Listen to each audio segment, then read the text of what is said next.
سلام و درود به کل همزبانان هموطنان عزیزم تاجیکستان.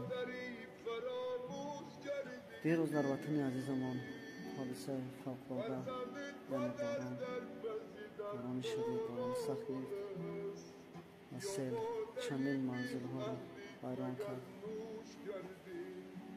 و 13 نفره که از دنیا گذشتند الله به خانواده‌شان صبر جمیل خواهانم